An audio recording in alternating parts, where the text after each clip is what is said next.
Assalamualaikum warahmatullahi wabarakatuh. Waalaikumsalam warahmatullahi wabarakatuh. Waalaikumsalam warahmatullahi wabarakatuh. Baik ya, berarti kedengaran semua suara saya. Saya coba share screen.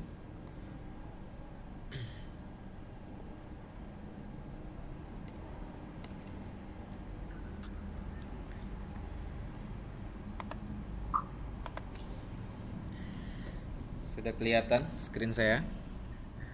Sudah Pak. Sudah, baik. Kita akan lanjutkan materinya tentang, ntar dulu, saya pastikan dulu terrecord. Oke. Siklus pengeluaran. Kemarin minggu lalu kita bahas siklus pemasukan ya, pembelian. Sekarang kita atau siklus pembelian minggu lalu ya. Kita sekarang masuk ke siklus pengeluaran. Siklus pengeluaran itu ada pembelian dan pengeluaran kas. Ini akan kita bahas selama waktu yang ada di Zoom ya, tidak lama, tapi kita maksimalkan saja.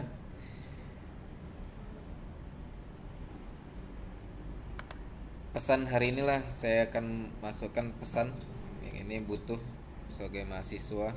Ini biasanya perlu sekali pesan-pesan yang sangat membangun bagi mahasiswa itu. Yang saya masukkan hari ini adalah kembangkan dirimu sehingga kamu layak di tempat bersama orang-orang hebat ya. Ditempatkan bersama orang-orang hebat. Jadi kembangkan potensi, skill yang kamu miliki sehingga kamu benar-benar bisa ditempatkan di tempat yang lebih baik. Nah, artinya kalau kita pun misalnya piara ikan gitu ya, kalau di akuarium itu nggak akan paling besar pun ikan di akuarium itu tidak akan sama besarnya sama ikan di sungai gitu. Sebesar-besarnya ikan di sungai tidak akan sama sebesar ikan yang ada di laut ya, semakin besar maka kamu akan ditempatkan di tempat yang lebih besar lagi ya, jadi kalaupun kamu piara ikan misalnya lele gitu ya, waktu piara ya, mana yang kecil itu akan disortir di tempat-tempat yang kecil, yang besar akan disortir ke tempat yang besar. Nah, gitu juga manusia. Kalau kamu punya kehebatan, punya skill yang baik, ya, punya nama yang terbranding atau yang dikenal dengan baik, ya, maka kamu akan ditempatkan di tempat orang-orang yang hebat. Ya, kamu akan bisa memilih nanti, kalaupun kamu kerja di satu tempat, kamu anggap itu tempatnya tidak memberimu karir lebih baik, kamu akan bisa loncat ke tempat yang lain selagi kamu punya brand yang hebat.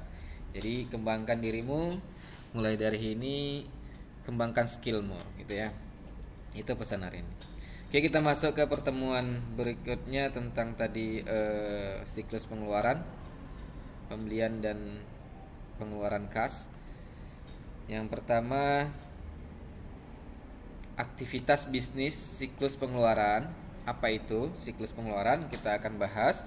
Siklus pengeluaran adalah rangkaian kegiatan bisnis dan operasional pemrosesan data terkait yang berhubungan dengan pembelian serta pembayaran barang dan jasa. Jadi semualah kegiatan ya, rangkaian kegiatan bisnis ya, yang terkait dengan pembelian dan pembayaran. Jadi kalau kita membeli sesuatu ya, itu pasti ada pembayaran barang. Nah, itulah yang disebut dengan siklus pengeluaran.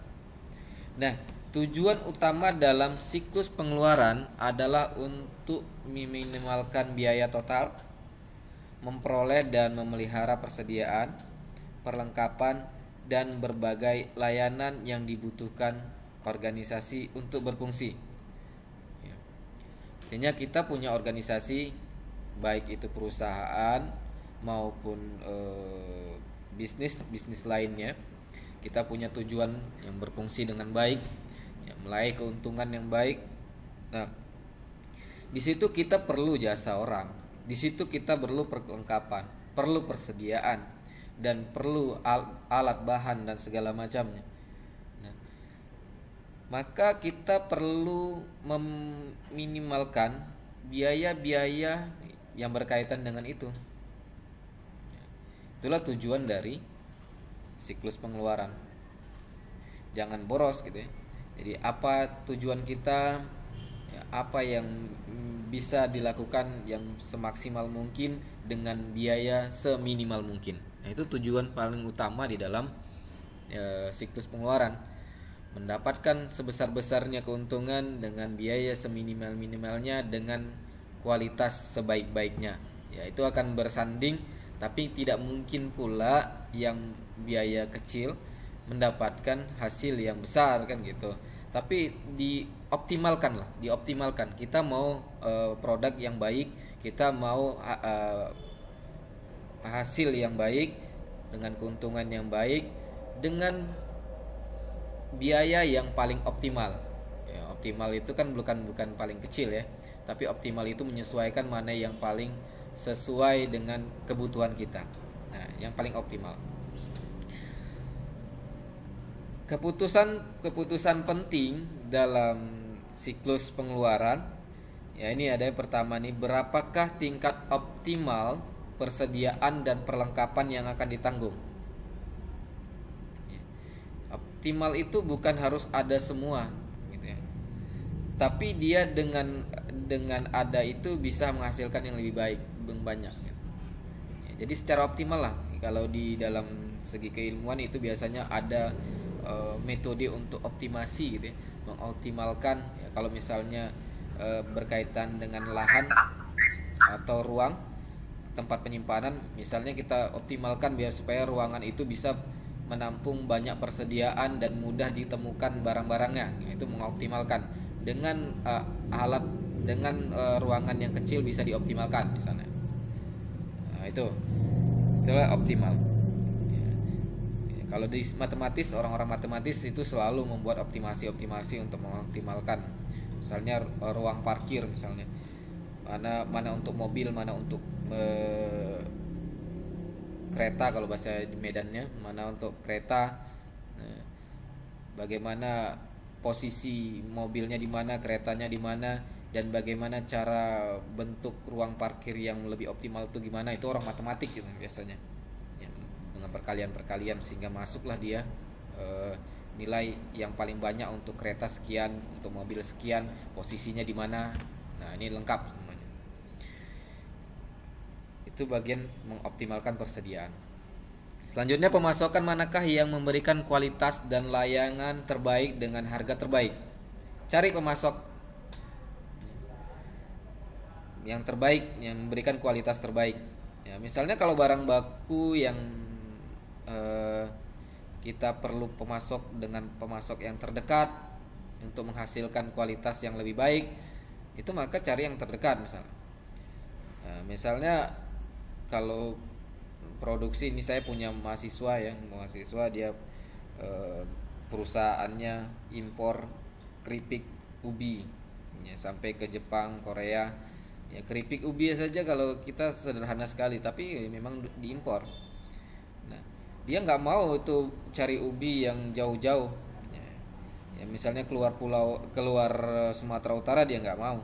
Kenapa? Karena ubi setelah dicabut, dicabut dari tanah, waktu 2 hari dia rasanya sudah berubah, kualitasnya sudah berubah ya, 3 hari 4 hari dia udah ke kuning, udah ke biruan, kehitaman gitu ya. Jadi kualitasnya terus menurun. Jadi penting sekali kualitas dan kalau layanannya bagaimana biar supaya cepat sampai. Gitu cabut ubi itu, misalnya ubi nih saya contohkan. Gitu cabut langsung dibawa ke menggunakan truk, tidak menunggu hari lagi. Langsung sampai pabrik, langsung dikupas, langsung diolah. Itu kualitasnya baik. Ya, mendapat kualitas terbaik. Tapi kalau hari esok itu udah ada berubah. Ubi itu udah kadar dalam ubi itu juga udah berubah ya. Nanti komposisinya bisa berubah ya dalam ubi. Nah, misalnya seperti itu ya, makin lama ubi itu nanti makin akan ya berubahlah rasanya. Nah, itu contoh. Jadi kualitas terbaik dengan layanan terbaik dengan harga yang terbaik ya. Tentunya kalau kita harga yang terbaik untuk kepentingan kita itu yang paling murah gitu. tapi dengan kualitas yang baik. Selanjutnya, di manakah persediaan dan perlengkapan akan disimpan? Nah, udah disimpan udah diambil, di mana disimpan? Yang keempat, bagaimana cara organisasi mengkonsolidasi pembelian di lintas unit untuk mendapatkan harga yang optimal. Ya, ini bagaimanalah mengorganisasiannya, bagaimana cara pembeliannya sehingga dia mendapatkan harga yang optimal. Apakah dia langsung dengan pemasok besarnya, atau ketika kita ada juga yang kita nggak perlu ke pemasok besar karena kita butuhnya sedikit. Ya, kalau kita pemasok besar kita harus beli besar. Nah, maka kita caranya seperti apa? Nah, di sini kamu harus mengkonsolidasikan. Yang kelima, bagaimana IT dapat digunakan untuk meningkatkan efisiensi maupun keakuratan fungsi logistik inbound, pemasukan maksudnya, logistik pemasukan, logistik yang masuk. Bagaimana TI, teknologi informasi dapat digunakan meningkatkan efisiensi.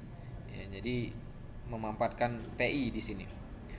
Selanjutnya, apakah tersedia cukup kas untuk memanfaatkan diskon yang diberikan oleh pemasok? Nah, ini kalau dia pemasoknya tadi yang saya bilang, kalau pembelian dengan ke pemasok yang besar, otomatis kita akan lebih ringan, lebih murah biayanya dan bisa mendapatkan diskon-diskon yang lebih banyak.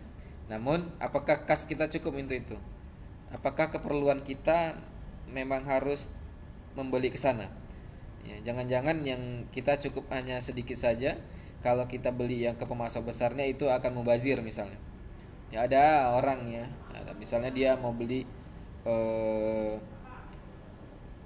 misalnya kita anggap aja mie instan gitu. Mie instan karena dia tawaran yang murah ketika beli banyak, maka dibelinya banyak. Tapi dia nggak perkirakan berapa konsumen dia yang beli. Otomatis mie instan itu punya biaya punya expired ya. Ya, kalau tidak tersalurkan dengan baik barang tersebut, maka dia akan mengendap di gudang ini. Maka nanti expired itu ditanggung oleh pembeli sekarang ya, kalau kita ditanggung oleh toko-toko yang membelinya itu. Jadi tidak bisa dikembalikan lagi. Kalau dulu bisa dikembalikan, maka kita harus atur ritme pembelian dan pengeluarannya. Bagaimana pembayaran ke vendor dapat dikelola untuk memaksimalkan arus kas? Kita bagaimana mengelolanya? Apakah kita bayar langsung? Ya, apakah cicil? Ini bagaimanalah mengelolanya? Kadang-kadang ada yang perlu dicicil karena uang kita diperlukan di tempat yang lain. Nah, itu ini keputusan-keputusan penting. Ada 3 aktivitas bisnis dasar dalam siklus pengeluaran. Nah, ini yang pertama, memesan barang, baik itu barang maupun perlengkapan dan jasa, itu kita pesan. Ini pertama, pemesanan. Yang kedua, menerima dan menyimpan barang, perlengkapan dan jasa layanan. Udah dipesan, kita terima. Nyimpannya di mana? Ini harus dipikirkan. Selanjutnya, bagaimana cara membayar barang, perlengkapan dan jasa tersebut. Ini 3 aktivitas yang perlu ya di bagian siklus pengeluaran. Yang pertama tadi memesan barang dan perlengkapan jasa. Ya, ini metode pengendalian persediaan tradisional ini sering disebut. Ini ada metode pengendalian untuk pemesanan barang. Itu namanya kuantitas pesanan ekonomis. Atau di sini economical order quantity ya.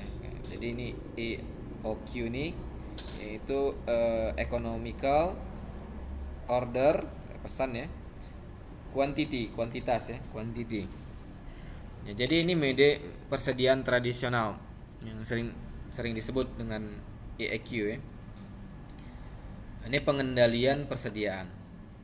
Pendekatan ini didasarkan pada perhitungan jumlah optimal pesanan untuk meminimalkan jumlah biaya pesanan. penggudangan dan pengeluaran persediaan. Ini dihitung. Ya, kalau kamu bagian penggudangan, kamu harus pandai nih kali-kali tentang ini. Berapa orang pesan? Berapa biasa pemesanannya? Berapa biasa orang pengeluaran barang tersebut? Nah, berapa juga kita pesan ke supplier, vendor-vendor lain? Gudang ini sebagai tempat persinggahan. Jangan gudang dijadikan tempat di situ apanya? Tempat terakhir ya. Jadi persinggahan. Jadi harus bisa mengoptimalkan ini. Kamu persediaan tinggal berapa? Ya, kalau udah keluar dibeli orang, persediaannya berapa? Berapa yang harus dipesan? Ini harus dihitung dengan baik. Metode pengendalian persediaan alternatif yang pertama ada MRP ya, Material Requirement Planning. Pendekatan ini bertujuan mengurangi tingkat persediaan yang dibutuhkan dengan cara menjadwalkan produksi, bukan memperkirakan kebutuhan. Jadi menjadwalkan produksi. Produksinya dalam seminggu ini, hari Senin, Selasa, Rabu berapa produksinya? Berapa material yang dibutuhkan? Ya, itu pendekatan material, ya, pendekatan dengan kebutuhan material. Nah, ada juga yang B, sistem JIT ya, just in time, hanya waktu ini, berusaha untuk meminimalkan, jika bukan menghilangkan, baik biaya penggudangan maupun pengurangan persediaan. Ya, artinya waktu ini, ya, waktu produksi ini saja yang diperkirakannya. Jadi dia nggak memperkirakan pesanan-pesanan berikutnya. Jadi yang pesan hari ini saja yang dikerjakan. Ini biasanya just in time. Nah, perbedaan utama antara material requirement planning dengan just in time. Yang pertama, sistem MRV merupakan produksi untuk memenuhi perkiraan kebutuhan penjualan sehingga menghasilkan persediaan barang jadi. Jadi MRP ini misalnya orang dalam sebulan ini membutuhkan berapa banyak produk misalnya, berapa banyak produk dalam sebulan. Nah, kamu produksi berapa per hari? Maka kamu hitung produksi per hari untuk memenuhi kebutuhan per bulan. Artinya bukan kebutuhan per hari itu juga, tapi per bulan misalnya. Nah, jadi kamu buatlah ya, penggudangan sesuai dengan kebutuhan produksi untuk perharinya untuk memenuhi kebutuhan per bulan itu. Ya. Sedangkan just in time menjadwalkan produksi sehingga memenuhi permintaan pelanggan, sehingga cara nyata meniadakan persediaan barang. Jadi enggak, kalau yang tadi MRP tadi ya bukan untuk hari ini saja, dia untuk misalnya kalau besok ada lonjakan, yang barang yang jadi hari ini itu dijual hari besok gitu. Tapi kalau JIT enggak, mana yang diminta pelanggan hari ini itu yang dikerjakan hari ini, menyediakan persediaan. Nah, itu bedanya ya MRP dengan JIT. Permintaan pembelian adalah sebuah dokumen yang mengidentifikasi berikut ini. Ya. Yang pertama, A, meminta dan mengidentifikasi nomor barang. Ini kalau kita membeli barang, identifikasi nomornya. Selanjutnya B, menspesifikasi lokasi pengiriman dan tanggal dibutuhkan. Ya. Jadi tanggalnya kapan dikirimkan, lokasinya di mana nih dispesifikasikan. Yang selanjutnya deskripsi jumlah barang dan harga setiap barang yang diterima. Barangnya apa aja, jumlahnya berapa, dan dapat berisi pemasok yang dianjurkan. Jadi kalau kita butuh pembelian, buat ya, nomor identifikasi nomor barang sekian, dikirim kemari dibutuhkan tanggal sekian, jumlah barangnya nama barangnya ini jumlahnya sekian, beli di pemasok ini kalau ada gitu ya. Kalau enggak maka di tempat yang lain. Ini dianjurkan ke pemasok ini. Jadi itu permintaan pembelian ya. Dokumen di dalam dokumen pembelian yang kita minta ke bagian gudang misalnya. Kita bagian produksi, kita minta ke bagian gudang ini yang kita butuhkan misalnya. Apakah keputusan penting itu? Sebenarnya kalau dalam pembelian, keputusan yang paling penting adalah yang pertama menentukan pemasok atau vendor. Ini sangat penting ya. Kalau salah menentukan pemasok, kita bisa rugi 2 kali lipat, bisa rugi banyak hal. Bisa produksi kita gagal gara-gara tidak ada barang masuk. Bisa rusak produksi kita gara-gara barang yang masuk itu kualitasnya rendah. Bisa juga tidak sesuai dengan jadwal. Ini sangat penting sekali pemasok ya. Jadi sebelum kita membuka atau sebelum kita melakukan produksi, kita tentukan dulu pemasok ya. Tapi jangan ini tentukan dulu pemasok, sambil berjalan cari pemasok-pemasok yang lebih baik lagi ya. Jangan pula kamu kalau mau membuat suatu bisnis misalnya harus mencari pemasok, kamu teliti pemasok dulu, nggak buka-buka kamu bisnisnya. Jadi sambil berjalan saja. Jadi semakin lama semakin kamu temukan pemasok yang lebih baik lagi. Nah, jadi ini penting kali ya. Jadi banyak mahasiswa ini kan notabene ya dominan otak kiri gitu ya. Artinya kalkulasinya, hitung-hitungannya sesuai dengan teori matematis sekali gitu ya. Berpikirnya cara matematis ya. Tidak berpikir dengan cara otak kanan atau dengan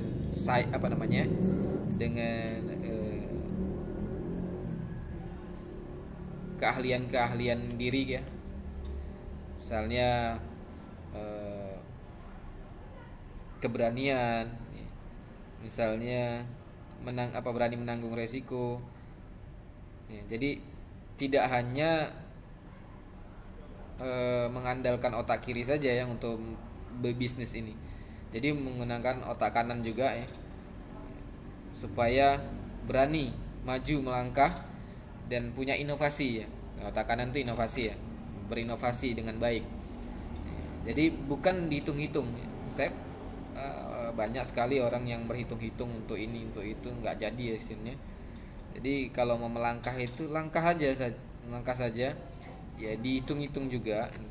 Tapi semua itu jangan dihitung sampai detail sekali ya. Detail sekali penting, tapi jangan gara-gara keasikan ngitung tidak membuka bisnis ya.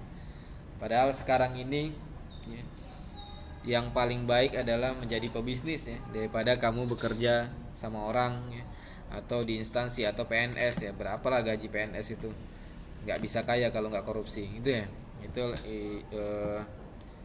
cara kasarnya lah gitu. Jadi jangan berharap kamu banyakan lah mahasiswa ini ya menjadi PNS gitu ya. Kalau bisa buka usaha aja sendiri ya. Jangan mematikan dirimu ke tempat hal yang tidak kamu bisa berkembang. Kalau sudah jadi PNS udahlah, berapa gaji kamu maksimum di situ. Berkembangnya dengan apa? Ini yang nanti susah kita jadinya.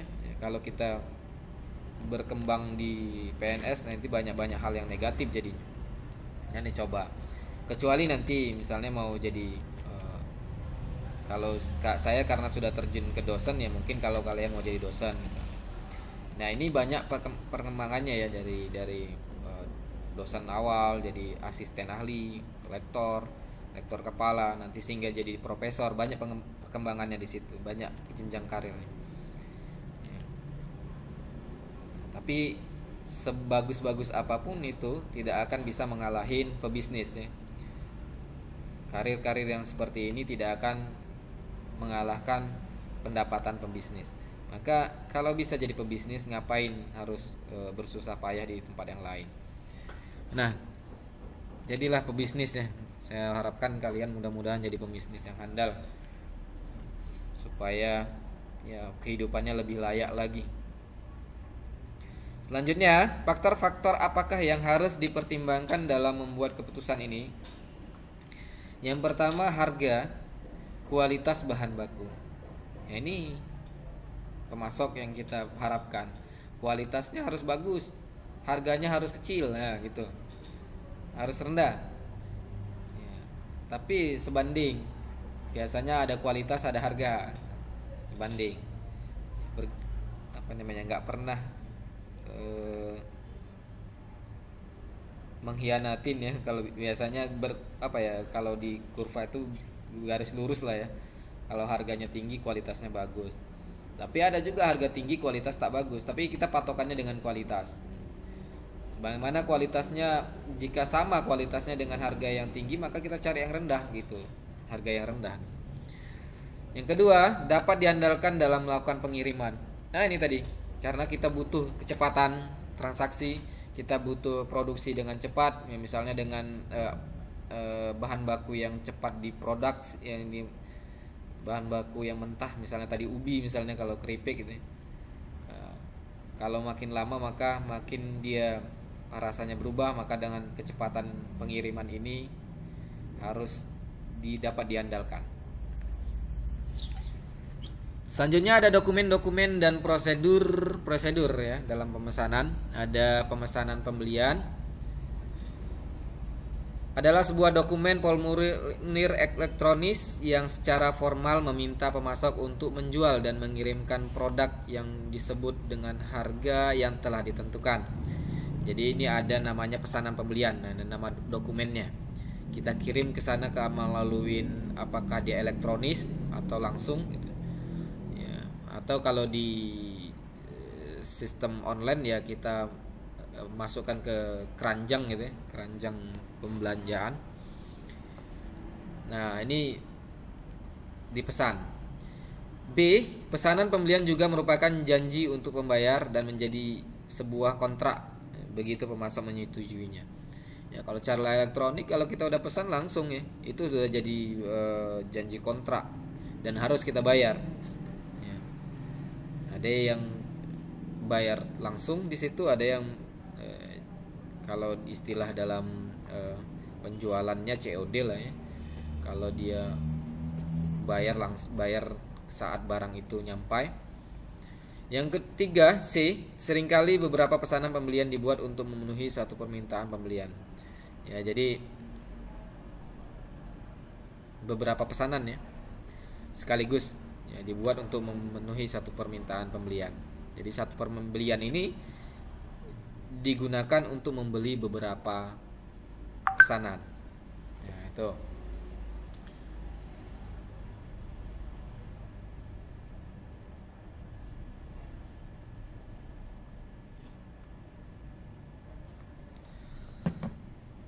Yang kedua, tadi ada 3 tadi ya dalam siklus pengeluaran. Ada pesan tadi. Yang kedua ini ada menerima. Menerima dan menyimpan barang, perlengkapan dan jasa ini, atau layanan. Sudah kita pesan, kita simpan ini. Bagian penerimaan mempunyai 2 tanggung jawab utama. Yang pertama, memutuskan apakah menerima pengiriman. Ya, ini ya. Menerima pengiriman. Yang kedua, memeriksa jumlah dan kualitas barang. Jadi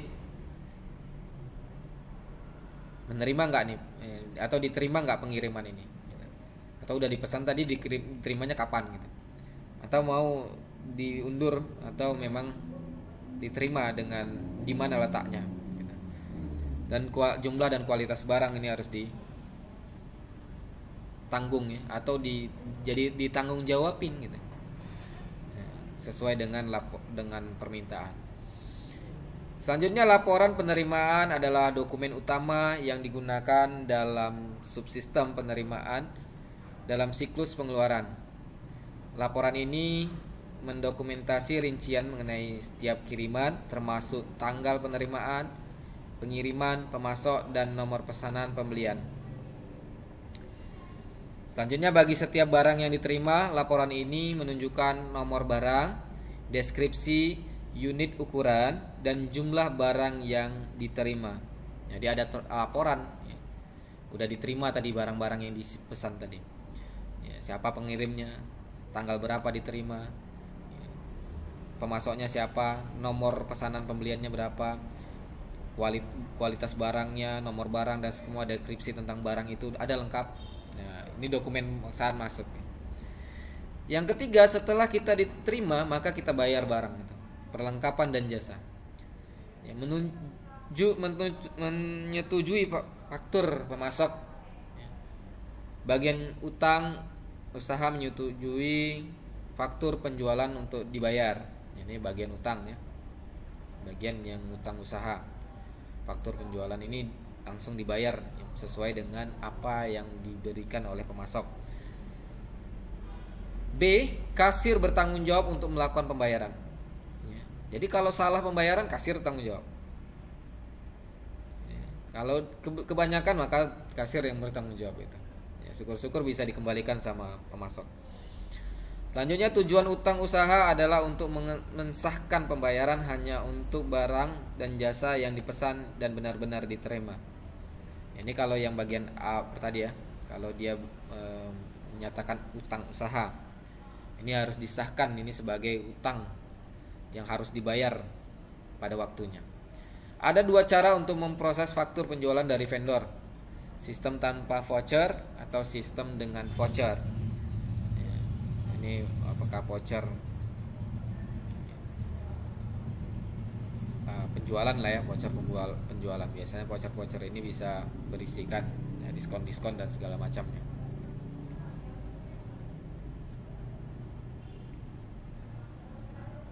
Nah, ini ada macam-macam lagi ya. Sebelum masuk kemari saya absensi dulu ya, supaya waktunya, karena waktunya sudah sedikit ya, saya absensi saja.